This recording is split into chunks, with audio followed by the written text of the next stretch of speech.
makes your garden grow? Water and sunshine. What makes your spirit grow? Knowing that she'll be mine. Hello friends, welcome to Freedom Homestead. My name is Tangie and today is one of my favorite videos of the year because I'm going to be sharing with you some of the things that we're going to be growing on our homestead this year. This is not a seed haul. This is more of a garden planning-ish.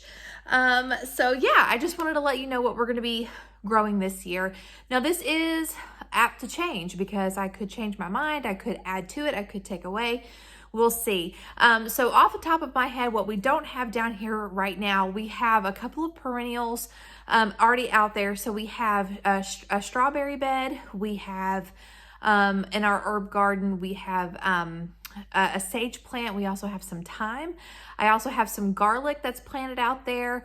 And then I have some fig trees, or I have some fig stems that are propagating, as well as some elderberries that I got from the Texas Boys, which I will link that website down below. I'm not affiliated with them, but they were kind enough to send me some. And so I did want to share that with you guys. And I'm super excited about having those for us. Also, right across the street, we have a neighbor that has some gorgeous mature apple trees that we will be harvesting, I'm sure, again, Lord willing, if he has a good harvest this year. So with that said, let's get started. Now, some of these I'm actually going to be starting seeds starting today, and some of these we direct sow. So here we go. Let me share with you what we're going to be growing and some of my thoughts behind these. Okay, so we're going to be growing several different varieties of cabbage. Okay, so I'm going to be growing 3 different varieties of green cabbage, and the reason for this is because a couple of them have different maturity dates, and so I'm trying to play with them to see about staggering harvesting times, and I'm doing the same thing with the red cabbage. So we're going to see how this works out for us. We have early Jersey Wakefield cabbage that we're going to be trying, some Copenhagen market cabbage, as well as some late flat Dutch cabbage. We'll see how that works out for us and if we like one over the other. We're also going to be doing some Mammoth Red Rock cabbage and some red acre cabbage. And I'm really hoping to have lots of sauerkraut and coleslaw to put up. Rachel from 1870s Homestead, as well as Ariel from Simple Living Alaska. Did I say that right? Both of them can coleslaw, red and green, and it looks beautiful. They make it sound like it's just the most amazing thing ever. And so I really want to make some and put that on my pantry shelves for the winter. We are also going to be doing some Waltham 29 broccoli, some self-blanching cauliflower, and some purple of Sicily cauliflower. And I just realized that I did not pull out my broccoli rapini, which is like broccoli, but it's thinner, it grows faster, it does really well in hot areas. And I grew that a couple of years ago, and it is absolutely divine. Tastes just like broccoli, looks like little broccoli florets, and it is just fantastic. So if you've never tried growing broccoli rapini, you definitely need to try it. It's so, so good. Okay, so for my onions, I have a couple of varieties of spring onions that I'm going to be growing. We've got some Nabucco Evergreen bunching onion, and I have some red beard bunching onion. So a red and a white bunching onion. And these are great because you harvest them early when they're tender. These are great with salads. They're good just alongside a meal. They're so, so good. I love having those. They're really good, fresh, like sliced up and topped on stuff. It's, oh, so good. Okay, now all of these onions are long day onions. I think all of them are. Maybe one of them's not. But anyway, so my goal is to grow a lot of onions for storage, and I also plan on making some caramelized onions to can, maybe even doing some onion bacon jam. So we'll see. It depends on how well these do. So we have some Utah yellow sweet Spanish onion, some Ailsa Craig onion, some white Spanish onion, ruby red onion, Weathersfield onion, and the Walla Walla onion.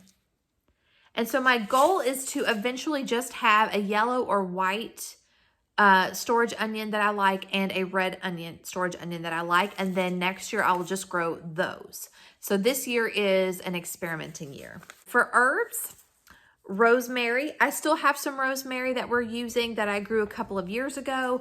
Especially now that we have all of this beef in our freezer, it is perfect to pull out a dried stem, throw into the crock pot with a roast. It is like the best. I love it.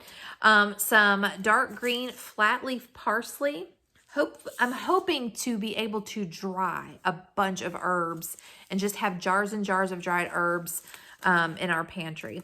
I love this Piccolino Basil. That is just the cutest thing ever. If anything, it's just adorable ornamental, but I'm sure it tastes good too. Some Italian large leaf basil. And we still have basil from a couple of years ago because it grows really well for us. Bouquet dill. This is something that I definitely have not grown enough of. Lemon balm. Now, we have some lemon balm that I dried and kept to have as tea, and we don't drink it. We're not really tea drinkers here. I mean, we like sweet tea, but like sweet iced tea, but we don't drink like hot tea. But I do like having lemon balm because in the garden, sometimes I'll just go by and grab the plant and like rub it on myself just to keep like the mosquitoes off of me. So I do love it for that. And it grows really well here. Some lavender and oregano. Oregano is definitely something I need to grow a lot more of. I'm going to be growing lots of flowers, and I love having flowers for a couple of reasons. Some of them are medicinal, but all of them that in my experience draw pollinators.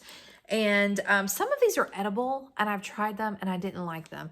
So I'm not going to eat them, but I do want to have them around the garden, around the homestead.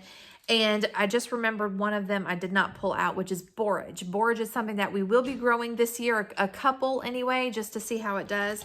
But anyway, these are marigold seeds that I saved a couple of years ago. Those do really well for us. Some butterfly milkweed, again, to draw pollinators. So for cuttings, I've got some bells of Ireland. I love bells of Ireland. They are so pretty. Some candy striped zinnias, also gorgeous. Snapdragons. I also have some envy zinnias, seeds that I saved. These are like a lime green color. They're really pretty and they look really awesome and like a mix of cuttings. This spun orange marigold is so pretty. I can't wait to see how that turns out. I've not grown that before. Some calendula. This is the Orange King calendula. Look how pretty that is. Okay, I have a bunch of Mammoth Sunflower seeds that I saved. So we'll have those. Some Pygmy Sunflowers. These are so cool in raised beds. These say to get about 18 inches tall. I kind of feel like the ones that I grew a couple of years ago were a little bit taller than that, but these are really, really cool in the garden. And I thought I saved some of these seeds, but I don't see them anywhere. They may have gotten lost in the rubble, literally. And then also some Black Russian sunflowers. Now, what I'm super excited about for these get, does it say how tall these get? 12 feet tall. Black Russian sunflowers, these are the seeds that you feed to birds, chickens. Anyway, that's why I grew these. I want to save lots and lots of seeds. So I'm planning on growing a bunch of these. Now, some of these are staples in my garden that I have every year, and most of these are actually, we're going to try them to see if we like them. So we'll see. So one of the staples that I have every year over the last few years is mortgage lifter tomatoes. These get nice and big, and they make awesome tomato sandwiches. They're nice and round. They have a really nice shape. They're great for canning, juicing, all the things, and they get nice and big. So I really like those. 42-day tomato. This is an experiment. This is one that I've never grown before, but it matures in 42 days. You can actually start harvesting in 42 days. And this can be grown in containers, and it is a determinate. So yeah, I'm really excited to try that in a pot. When I read the description on this one, I was like, I have to grow these. So we are going to give Champagne Bubbles a try. These are small. It is an indeterminate, and it says it's a mini cherry tomato, and it is said to be one of the sweetest on the market. So we're going to find out. Cherokee Purple, this is an heirloom variety, and it is my absolute favorite fresh eating tomato. It has the best flavor. It does get very knobby, but trust me, it is absolutely worth cutting it 5 different ways to put it on a tomato sandwich. It is the best. I love it. Another staple in my garden is Amish Paste. I prefer these over every other paste tomato that I've tried. It has a great size. It has a great flavor. They grow really well for me. And yeah, these are going to be my paste tomato of choice. Another variety that I've heard so many people talk about, I'm finally going to try, are the blueberry tomatoes. So when I saw that In My Gardener was carrying those, I had to snatch up a couple, and I'm super excited about that. Here's another one, Geranium Kiss Tomato. This is another one perfect for container gardening. It is a determinate. Look how prolific that is. And it is a small bush-like formation, golf ball sized fruits, bright red, rich tomato flavor, great for small areas or growing in pots. So that is why I wanted to try them, to see if I could grow it in a pot successfully. Now this next tomato is one that I have heard Jess from Roots and Refuge talk about, and she just makes it sound like it's an amazing tomato. So I had to try it, and that is the Paul Robeson tomato. So we're gonna do a couple of those plants. And then last but not least, the giant crimson tomato. So if you are not familiar with the backstory on this, Luke from In My Gardener purchased a shadow box that had some old seeds in them, like over 80 years old. And he was able to get some of the seeds from the tomato seed packet to germinate. And from that plant, he saved a whole bunch of seeds, and he has graciously put those up for sale.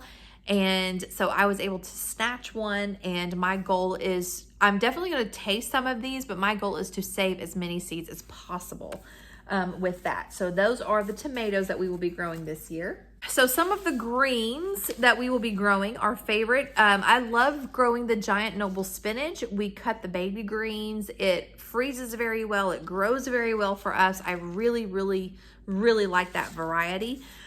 Georgia Southern collards, got to have them. Got to have all the collards in my life. Lincoln peas, I will not be able to grow enough to last us the winter time, but I do try to grow enough to enjoy fresh. My favorite fresh eating cucumber is the muncher cucumber. It is thin skinned. It is very tender, very sweet. It's awesome in salads. It is just fantastic. The Ashley cucumber, I guess, is going to be my pickling cucumber. I have another package of these, and I am on the hunt for like the best pickling cucumber. It seems like the last ones I've tried, National Pickling, and I think the Wisconsin SMR cucumbers are the last 2 varieties that I've tried to grow, and just did not have great pickles. Like I even used Pickle Crisp, and they did not get crisp. They didn't stay crisp for me. So that was extremely disappointing. So I'm gonna try the Ashley cucumber and see if that does well for me. Right after our basement wall fell, and if you don't know what I'm talking about, I will throw an iCard. Instead of spending a whole bunch of time telling you about it, you can just go watch the video. But we did have a tragedy on our homestead. We were not able to live in our house for several months. And during that time, Greenstock reached out to us and sent us a Greenstock. And I am so excited to have it. I know exactly where I'm going to put it. I cannot wait to start planting in it. And so some of the seeds that I ordered this year are with the Greenstock in mind. So I did get the Parisian, I think I'm saying that right, carrot, which is a carrot that when it matures is about the size of a radish or a beet. So I'm really excited to try those. Those are going to be great for fresh eating and snacking. Also got the Oxheart carrot, which they're really fat but really short. And I think these These are ideal for long storage if I'm not mistaken. They can get up to 1 pound a piece. Perfect for small spaces. Can grow up to 5 inches wide. For some reason, I feel like I read somewhere that these store really well. Yes, these store up 4 to 6 months.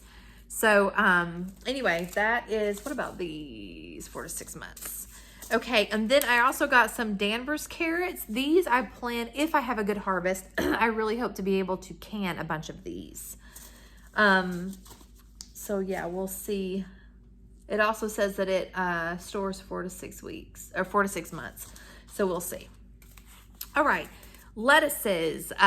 We do the cut and come again method, which means that we sprinkle the seeds on the dirt. We don't do any kind of spacing, and then we just cut the baby greens when they and leave a couple of inches above the crown, and then we just keep coming back and cutting them off. I have a video on that, and you really multiply your harvest when you do lettuce that way, and you will harvest several times before the lettuce bolts or gets too bitter to eat as the summer days get too hot. So I did get a lot of lettuce because that's how we like to do it. So I got some bronze mignonette. All of these varieties we have tried before and we really like. The flavors are very mild. There's no like spicy or bitter lettuces here.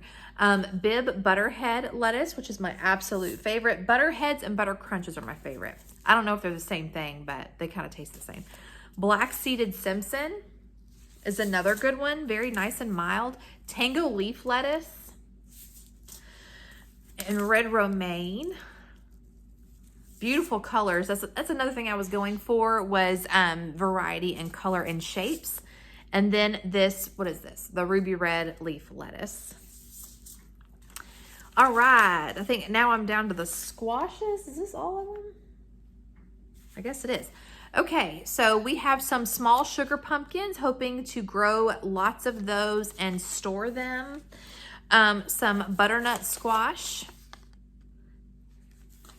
Sweet dumpling squash. This is a winter squash that is small. It's like personal size, which sounds really awesome. Some summer squash. We have straight neck squash. Now, I confess to my husband that I do not like summer squash. I don't like to eat summer squash after it has been frozen. I just don't. And I may go ahead and freeze some just to have as like for casseroles, although we don't eat squash casserole very often. But yeah, I don't plan on growing a whole lot. I just don't like the texture it takes on after it's frozen. But I am planning on growing a bunch of zucchini squash because Rachel from 1870s Homestead has me convinced that I need to grow all of the zucchini. If you guys don't watch their channel, I will throw a link down below. But she uses zucchini to bulk up a lot of her canning projects, like her salsa, her pasta sauces. I mean, she's done some crazy amazing things with zucchini, and so she has convinced me that I need to grow all the zucchini. So that's what I'm going to be doing. Okay, so radishes, I feel like somewhere in this house I have more seeds because I feel like I'm missing a bunch. But we love radishes. In fact, French breakfast radishes are our favorite, and I can't seem to find a single French breakfast radish pack of seeds anywhere in this house. But I feel like I have some somewhere. But again, green stalk, it will be perfect, as well as in the garden.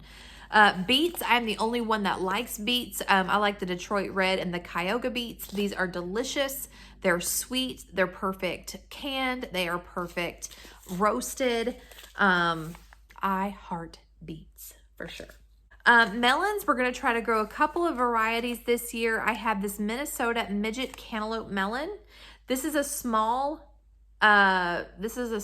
cantaloupe that can be trellised.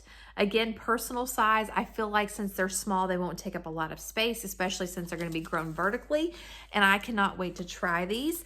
Also, sugar baby watermelons. If you've noticed, small watermelons, small cantaloupe, small pumpkins. We're just trying to be wise with our space. So that is why we chose those. Hopefully those will do really well for us.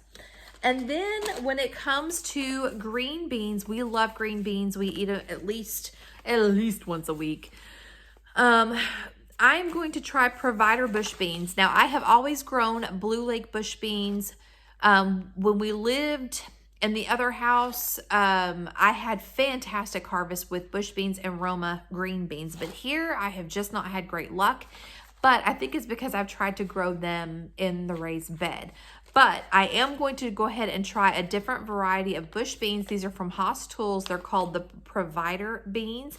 And I can't remember what it was about the description with these. I feel like these are resistant to the mosaic. They're resistant to mosaic disease. And then there might be something else. But is it mosaic or... Okay, I just looked it up. So the reason why I chose Provider bush bean is because it is resistant to mosaic virus, to powdery mildew, but it also is very prolific and it can be planted earlier.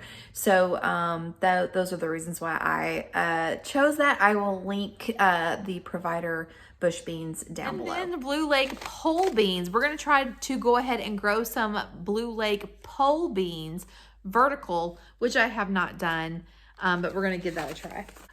Now, as far as legumes, I did try to grow pinto beans a couple of years ago. I keep feeling like it was last year, but I didn't have a garden last year. But it was the year before, and the pinto beans did fine. They were just not as prolific as the purple hull peas. Purple hull peas give you a lot of bang for your growing buck. They are prolific. You get, you guys, I had a quart size baggie full. This is what I kept for myself. I gave a bunch away. I gave some to our friend Mike. I gave some to my parents. These are extremely prolific. I do want to look up the nutrition value for these. I'm not sure how much protein they have in them. All right, so I looked up the nutrition facts for purple hull peas, and I believe for a half cup serving, it is 8 grams of protein. It also is a good source of iron. It is, I think there's like 18 carbs per serving, and it is fat-free. So yeah, it is definitely a good legume to have in your homestead. I just know that these grow super, super well for us. I could not get over how prolific they were. In fact, I grew them up our corn stalks and they broke the corn stalks. Of course, this was after the corn had already been harvested, but I just could not get over how well they did for us. Okay, we love, love, love okra. We love it roasted. We love it fried. I love it pickled. I might be the only one. But crimson spineless okra is our favorite. It's what we grow every single year. I did also grow some burgundy okra a couple of years ago. It did really well. It tasted great. But I'm just trying to keep things as simple as possible. I am experimenting with some, but I'm also sticking to what I know we love. All right. And let's see. So one thing that I know is not here is the corn that we are going to be growing this year. I'm going to be getting my peaches and cream corn from Haas Tools. I normally get it from the local Amish, but I'm going to give Haas Tools a try this year and see how we like it. Also, I didn't set out the cilantro. Cilantro is something else that I'm going to try to grow a lot of, so that way I can use it in my salsa recipes, as well as other recipes. I feel like there's other things that I'm forgetting. So corn, cilantro. There is another variety of onion that I cannot remember the name of off the top of my head that my gardener has, but it has been out of stock. It's not the Elsa Craig, the Kelsey onions. The Kelsey onions, that is the ones that we don't have yet. So when those get really big, and so I'm really looking forward to trying those. We'll see how those do. All right, you guys, so that is all I have for you guys today. I hope you enjoyed walking through this with me. We are very excited. We keep telling y'all that we are growing big this year, and I really, really feel like we will. We have a lot of lost time to make up for, but yeah, that is what we are going to be growing. So hope you guys enjoyed this video. Until next time, remember to be vigilant, be prayerful, and be prepared. And speaking of which, we actually have a new shirt that we have designed, and we launched it this week. And several of you have already bought it, and I thank y'all so much for that. Thank you for your support. It really helps us out here. I have my own that I ordered, and it is on its way. Cannot wait to get it and show it to you guys. But if you want to check that out, we do have 2 shirts available for purchase. One has our logo. The other one is the has our tagline, which is be vigilant, be prayerful, be prepared. We do have some gardening videos coming up. I'm going to do my very best to do some Garden 101 videos for you guys, hopefully bring some value to your home from ours. So anyway, that's all I've got for you guys today. Until next time, remember to be vigilant, be prayerful, and be prepared, and we'll catch y'all in the next one. God bless. Bye.